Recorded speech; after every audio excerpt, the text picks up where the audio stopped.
La visión que tiene España de la participación asiática, China concretamente en América Latina, yo creo que es limitada básicamente por ignorancia. No se ha prestado atención un poco el papel de China en la región.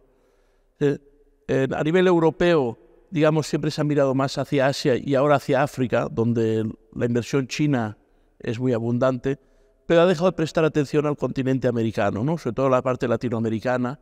Y en el caso de España, creo que es sobre todo fruto de la ignorancia, del no prestar atención. No sabemos muy bien cuál es el papel de China en la región, ¿no? Y yo creo que eso es preocupante porque China se puede convertir en un gran competidor de España y de la Unión Europea en este caso, en inversiones, en materia económica, comercio, etcétera, en la región, ¿no? Y por tanto debería prestar más atención, tratar con más cuidado, ¿no?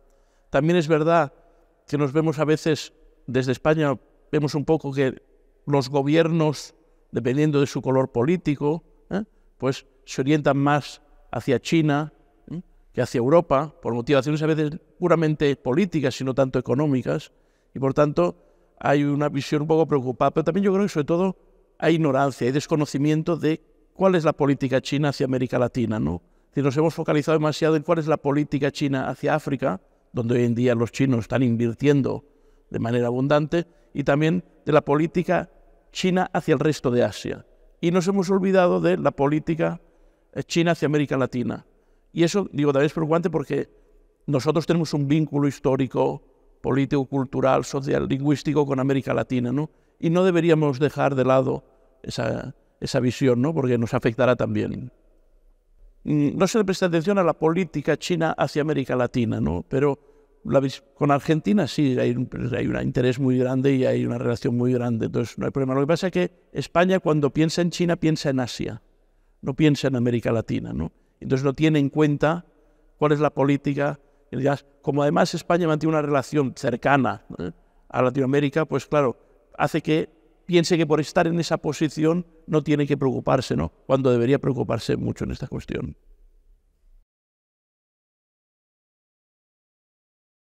América Latina y China pueden tener una relación bastante igualitaria si América Latina actúa con una sola voz, un poco como podría ser la Unión Europea, ¿eh? Es decir, y pongo por ejemplo el caso de España. España sola con China no importa mucho. La Unión Europea ya tiene un peso más importante. Entonces, para Argentina es conveniente que vaya también unida al resto de América Latina para poder ser un actor de contrapeso a China. Es decir, pueden tener una relación más o menos igualitaria, porque al final América Latina es un gran mercado también, es una región muy amplia del mundo, y puede jugar un papel importante en la relación con China. Argentina por sí sola se vería más limitada en este sentido, ¿no? Un poco como España, como decía, es decir, al final tenemos que 47, 46 millones de habitantes entre los dos países, ¿no?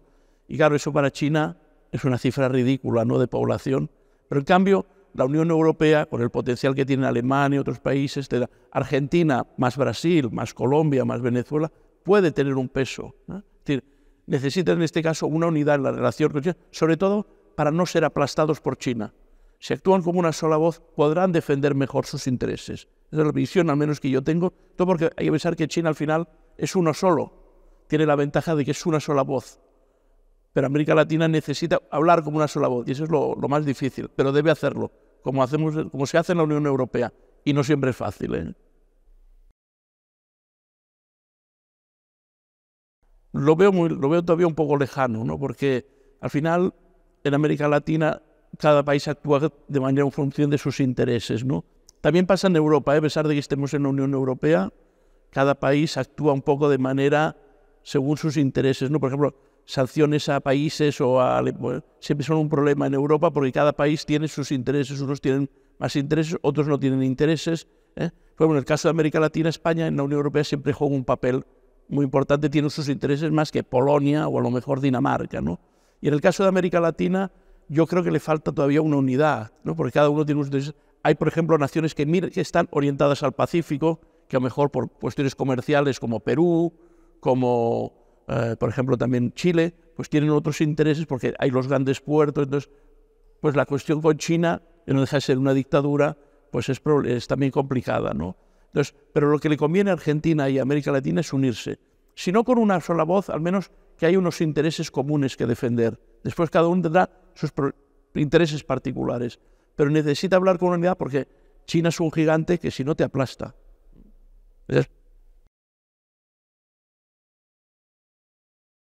Argentina debe pensar, como digo también en España cuando me preguntan sobre el caso español, debe pensar en que Asia no es China solamente, es solo una parte de Asia. Hay la India, que es un mercado emergente muy importante, el sudeste asiático son 500 millones de personas, es verdad que dividido en 10 países, pero forman también una unidad a través del ASEAN y son un mercado muy grande.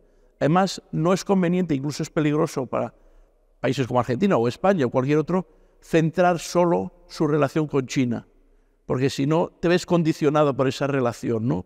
Entonces, países como Vietnam son países con un gran potencial y creo que Argentina tiene el potencial también de invertir allí, de generar un comercio beneficioso para ambas partes. Tailandia, Indonesia son 200 millones, Filipinas son más de 50. Myanmar ahora no se encuentra en una situación muy estable, pero en un futuro son 60 millones de personas. La India, no digamos, ¿no? Ya ha superado a China incluso en población, ¿no? Entonces, es conveniente que diversifique. Además, todos esos países no tienen siempre una buena relación con China. Caso, por ejemplo, de Vietnam. Entonces, pueden aprovecharse en este tipo de circunstancias para mejorar las relaciones.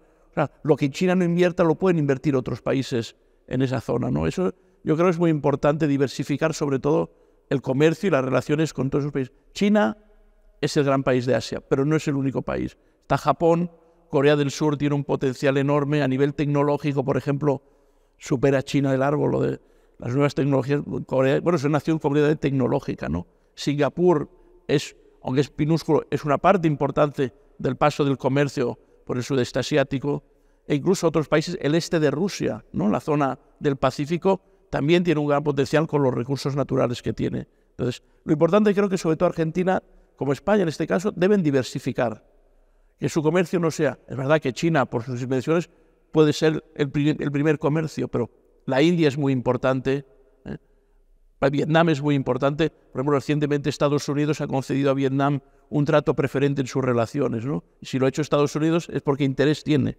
no lo va a conceder, ¿no?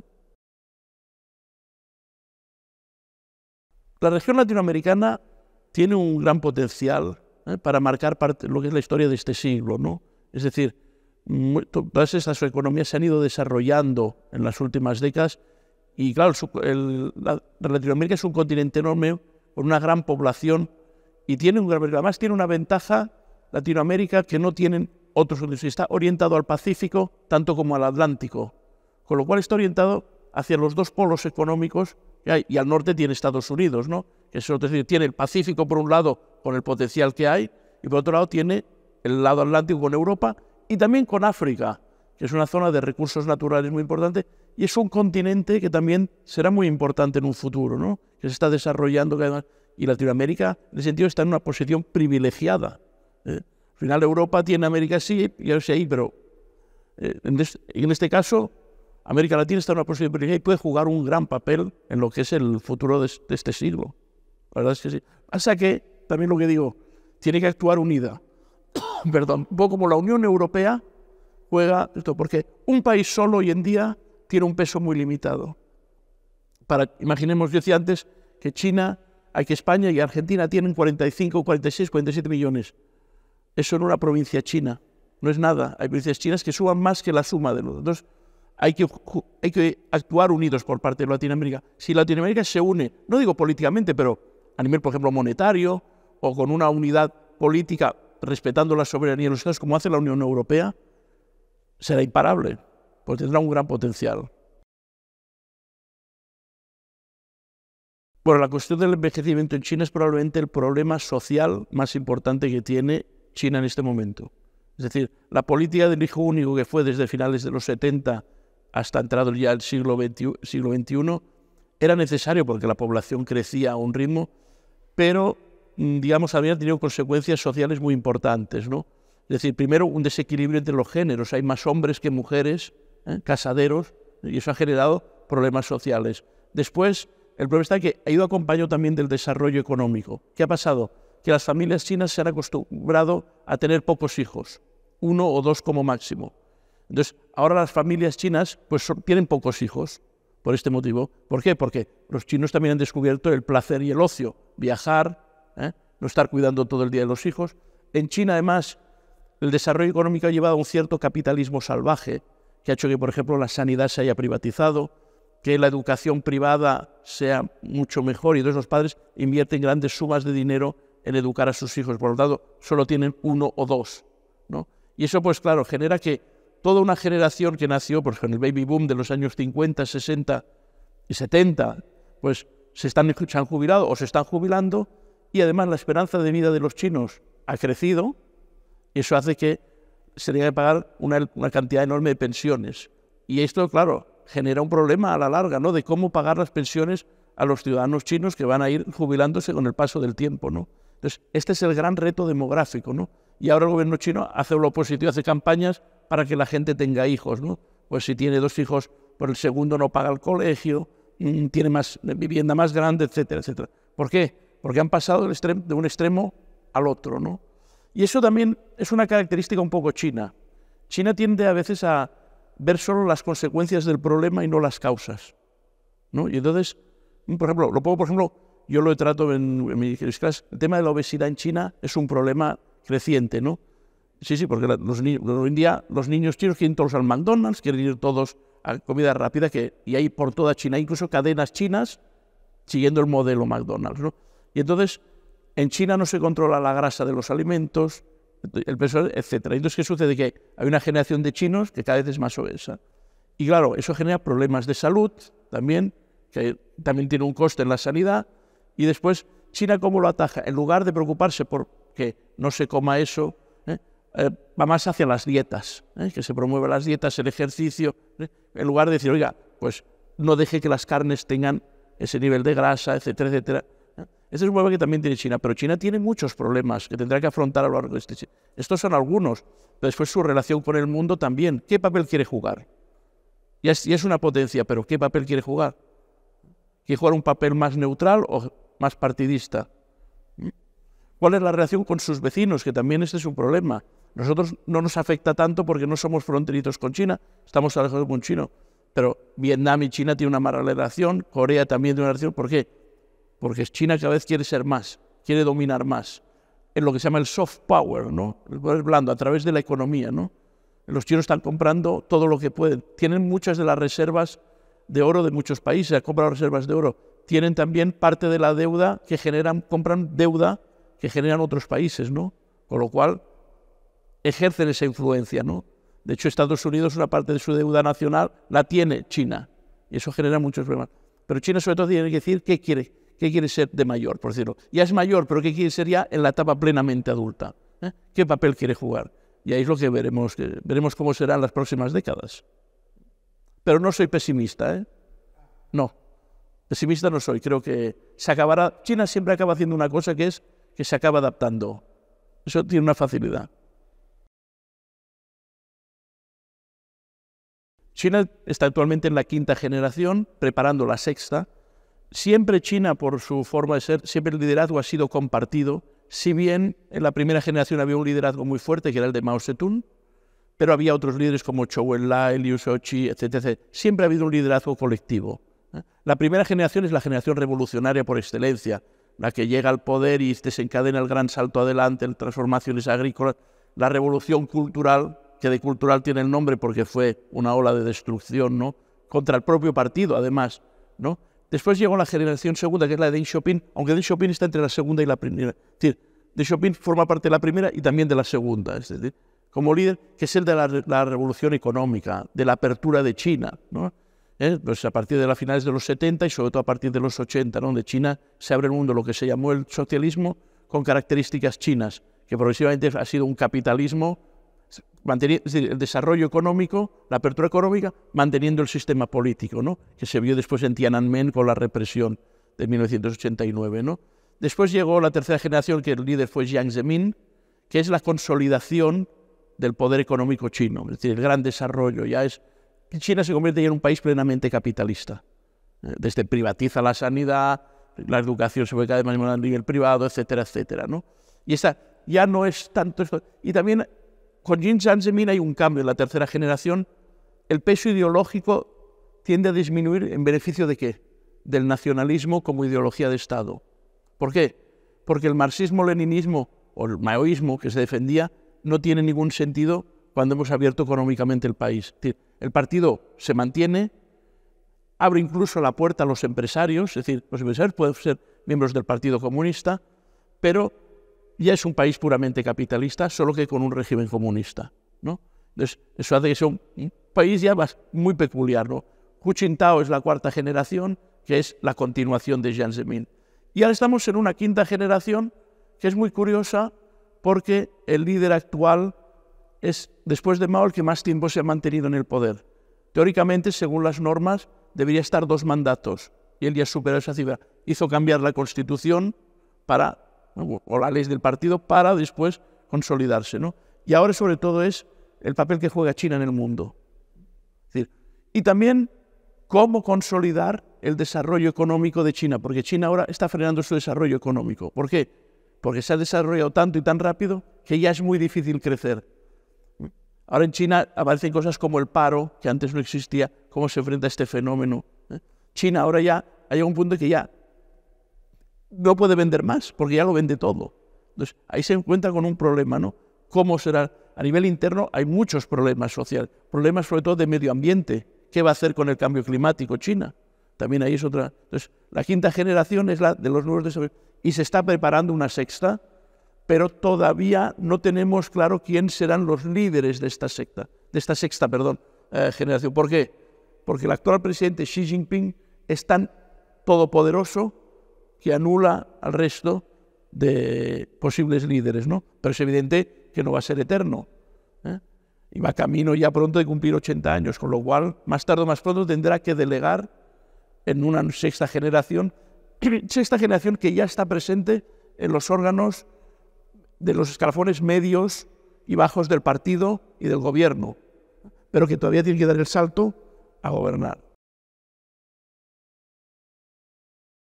De hecho, solo la primera sucesión de Mao a Deng Xiaoping fue conflictiva, que estuvo Hua Guofeng, porque, bueno, Deng Xiaoping quería acabar un poco con el legado del maoísmo más extremo, pero el resto de sucesiones han sido relativamente tranquilas, ¿no? De hecho, son acordadas un poco. El propio Deng Xiaoping dijo, yo me retiro, y dejó mi paso a Jiang Zemin. Es verdad que por detrás siguió siendo el líder hasta su muerte, ¿no? Pero ya no jugó un papel esto. Y el resto de líderes lo han ido haciendo hasta Xi Jinping, que este es un personaje, como digo, más curioso porque tiene más tentación de gobernar, ¿no? De estar más tiempo. No le es suficiente un mandato de 10 años, sino que de 20 o de 30 mejor, ¿no? Argentina tiene un gran potencial en Asia, ¿no? Eso puede hacer grandes cosas. Tiene sobre todo lo que decía, diversificar sus inversiones, ¿eh?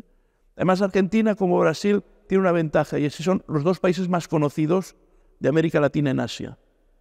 Tiene una cosa como es el fútbol, que puede parecer que no es importante, pero ¿por qué se conoce a Argentina? Pues por el fútbol. Pero no es igual que España. ¿Por qué se conoce a España en Asia ahora? Por el Real Madrid y el Barcelona. La paella y todo esto, secundario, el fútbol. Y Argentina tiene un potencial en este aspecto, ¿no? De poder invertir y tal. Lo que pasa es que es verdad que en la relación, sobre todo con China, a Argentina le conviene ir de la mano de toda América Latina. Porque si no, China acabará aplastándolo. Exactamente, se la acabará comiendo, como se dice, ¿no? Pero tiene un gran potencial Argentina, ¿eh? Es decir, en el caso, lo que es la diplomacia del ping-pong fue lo que abrió la relación entre Estados Unidos y China, sí. Ya digo, y sobre todo, pues, ¿qué conocen esos países? El deporte, sobre todo, ¿no? Entonces, diría que, por ejemplo, Messi sería un gran embajador, no digo como diplomático, sino para abrir el mercado chino, porque todo el mundo le conoce. Y lo mismo cuando el Madrid va a China, pues vende millones de camisetas. Pues claro, cada uno tiene que jugar con lo que tiene, ¿no? Y Argentina, pues en este sentido, tiene un gran potencial. Y sobre todo que es conocida. No necesita presentarse. No puedo hablar por otros países, pero dudo que Paraguay sea tan conocido, con perdón por los paraguayos, en América, en Asia, ¿no? En cambio, Argentina, todo el mundo ha ido a hablar, ¿no? Entonces, pues, eso ya es una ventaja. Que parece que no, pero es una ventaja, ya te permite entrar, ¿no? Pero sobre todo digo que en la relación con China y el resto de Asia, cuanto más unida América Latina, más potencial. Porque al final se benefician todos. El comercio que llega por los puertos chilenos pero después pasa Argentina. Pero lo mismo Argentina con el Atlántico, es decir, puede haber una relación. Creo que en América hay que olvidarse de las rivalidades que hay y centrarse en que el mundo en el futuro es la unión. España sola no es nada. España ahora importa porque está en la Unión Europea. Si no, no seríamos nada. Estados Unidos, China, la India, sí se lo pueden permitir, pues son casi continentes, ¿no? Por decirlo así, son medio continentes. Pero América Latina tiene que unirse y, como decía antes, será imparable.